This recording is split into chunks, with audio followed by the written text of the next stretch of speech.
Thank you very much. Thank you for inviting me. I don't have slides to show, so... oh, my name is up there. Okay. I want to start by reiterating what the first speaker said, but with a twist. Yes, money is a fiction. Credit is a fiction. They're man-made fictions, but they're among the greatest fictions ever created. The growth rates that the world has experienced in the second half of the 20th century could not have been possible without these fictions. But of course, with growth, with opportunity, there is always risk. And so let me start addressing the main theme of this session, which is crises and financial architecture.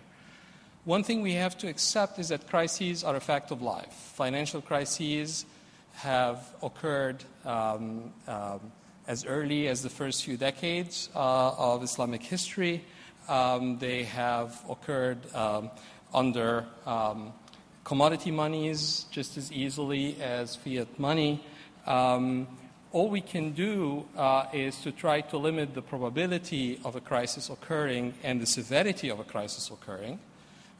So we have to approach the problem from a risk management perspective, but we have to also recognize that any reduction in risk in the sense of reducing the probability and or the severity of potential crises comes at the expense of slower growth. And it's precisely emerging markets who benefit the most from the high growth opportunities that are afforded by these fictions and by the financial innovations that do lead to crises that are more frequent and more severe. But without that infrastructure, we wouldn't have had the growth rates that occurred. Without the financial architecture we have, the economic development in Asia could not have been possible. And the dollar-centered system, with all its faults, is still to be credited for this. So somebody this morning, I don't know if it was Dr. Ibrahim or somebody else, quoted John Maynard Keynes saying that we hate capitalism, we hate all its evils, but we don't know of any better alternative, in a sense paralleling the famous Winston Churchill statement about democracy. It's the worst system of government save for all the rest. We simply don't know of a better system because we rely on markets for pricing. And while, yes, bankers at Barclays could manipulate interest rates, they can't manipulate them outside of the bid-ask spread. If they do that, they lose their lunch. There's a very narrow range in which you can move interest rates without people pouncing, knowing that the market forces will always overrun anybody if they try to deviate too far from the prices that are determined by markets. The markets don't determine a point price, but there's always a reasonable bid-ask spread within which arbitrageurs can make a little bit of money, but they can't deviate too far. Relying on market pricing is part and parcel of the Islamic philosophy. There is the famous hadith, prophetic tradition about the companion Bilal coming to the Prophet ﷺ with a certain type of dates, and the Prophet asked him, well, do all the palms in Khaybar, which is where Bilal had his palm trees, bear this kind of dates? And he said, no, I know that you like these dates, so I traded mine for these at a ratio of 2-to-1. And the Prophet was furious and said, this is precisely the forbidden riba. What you should do is sell your dates and use the price to buy the other dates. Essentially, what the Prophet ﷺ ordered Bilal to do was to rely on market forces to determine the ratio between the two types of dates in barter. So reliance on markets in order to determine prices is crucial. But then, once we have market-determined prices, as economic historian Charles Kinderberger showed in his analysis of financial crises over the millennia, and as Hyman Minsky, who was quoted this morning, has pointed out, there is a natural tendency in markets that when you have prolonged periods of good performance, you underprice risk. And it's precisely that underpricing of risk that eventually leads to various types of bubbles, which invariably end up in crises. So this is built into the market system. The market system is part and parcel of the Islamic philosophy, indeed, of the canon, as represented by the Quran and the Sunnah. So we're not going to deviate from that, whether you call it Islamic or not. And once you're in the marketplace, things will be mispriced. and this mispricing is what leads to crises. In the description of the session, there was mention of financial innovations that produces liquidity but not necessarily any value. I disagree with that because liquidity serves the purpose of that price discovery. Without enough people on the buy and the sell sides, you will not be able to rely on the market to determine prices.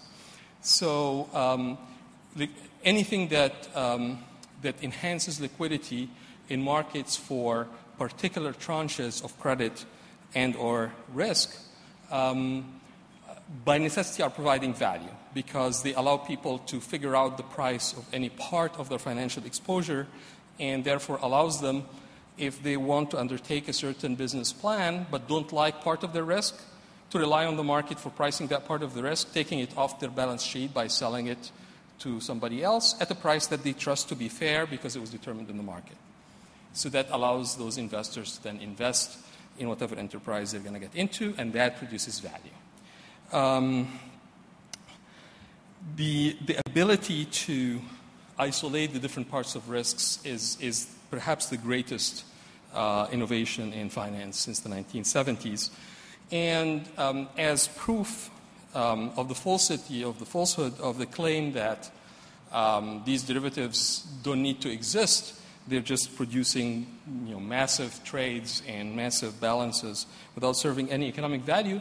We have a famous case of the first interest rate derivative that was introduced back in the 1970s, the Ginnie Mae. The Government National Mortgage Association created the first interest rate derivative in order to allow banks to hedge their interest rate exposure to mortgages before they sold them off to other financial institutions. And in a famous paper by Johnston and McConnell called Requiem for a Market, they showed how from its inception in 1977 until around 1982, when Paul Volcker raised interest rates, the highest interest rates were rising, and the highest interest rate was the one that was correlated to the newly issued mortgages, and therefore this market was very liquid. Lots of banks were buying these interest rate derivatives. Once interest rates started dropping after Volcker raised interest rates, killed inflation. That's why interest rates were so high in the early 80s under Thatcher as well, to temper the double-digit inflation that was killing the global economy. As interest rates started falling, the cheapest to deliver mortgages were no longer the ones at the current coupon rate, but the ones at the highest coupon rate, which were earlier, and therefore the securities that were being traded were not good hedges for the mortgages that the banks were originating, and therefore they stopped buying them, and the market died. So if it's not providing value, nobody will buy it. The fact that all these over-the-counter and exchange-traded derivatives exist means, by definition, they're serving a purpose. Otherwise, they would die. Okay. 2 minutes? Okay, so let me go very quickly then. So I'll skip the... okay, so what's the role of regulation and development intelligence and so on? Price discovery works best when the traders in the market are trying to maximize their profits. Pure greed. That is what makes markets work. Adam Smith illustrated that. So if there are supra-market incentives, either for environmental sustainability or economic development purposes and so on, then it behooves governments to create the right incentive structure. And I think the Minister of Finance mentioned that very well earlier today. The game of regulation it's a cat of mouse game. Whenever there's a very severe crisis, regulators overreach. And they restrict beneficial financial transactions for fear of another crisis. Eventually, financial professionals find ways around these regulations, and times are good because there are no crises. So the regulators start to allow more and more of that activity of circumventing regulation until, of course, the crisis happens again. The problem, of course, is that the crisis that we had wasn't severe enough for the political will to be there in order to overreach with regulation. So we are still in the world we're in. I have to... I'll close quickly by saying Islamic finance is not a paradigm shift in any way, shape, or form. When Prime Minister Erdogan went to my native Egypt a couple of years ago, he said he was a pious Muslim who was the prime minister of a secular government. And I hope to be an observant or pious Muslim, but I'm a believer in secular economics. Economics is economics and finance is finance. All Islamic finance does is try to mimic the existing products in the market. It doesn't offer anything new. A sukuk structure, in addition to creating debt, is not really tied to the real assets in any way. I could take a $5 remote and create $1 billion, and there are people in the front row that know how to do that, can create $1 billion sukuk structure with this as the underlying asset. And who's to say that it's the right price? If you insist that the market price has to be equal to the size of the sukuk structure, then you know that there are going to be real estate bubbles and you'll use the underlying overpriced assets. And there are serious problems of who owns the underlying asset because people own shares in a special purpose vehicle that is created to issue these debt instruments. And then in the case of default, as we saw with Dubai World, there are serious issues of who really owns the underlying asset, whether or not there was really any material sale. And it all depends which side you take on whether you think that the asset is overpriced or underpriced. If it's overpriced, then you own it through the special purpose vehicle. If it's underpriced, then you're a creditor just like the regular bondholders, and you should have priority in the creditor line. So Islamic finance is not a paradigm shift. No paradigm shift is possible. The system we have is the best we could have with all its faults. We recognize its faults, and we can only work incrementally to improve the risk-return trade-off. So I'm all for international cooperation in order to try to reduce the level of risk, but it does come at the price of slower growth. And the perfect analogy to this is international cooperation on environmental pacts. There's a reason Kyoto and other environmental agreements cannot be reached, because countries that are still growing and want to pollute more have interests that are not aligned with the interests of those who polluted the world before when they developed. The same is true here with financial instruments. The beneficiaries and those who carry the risk are not necessarily one and the same.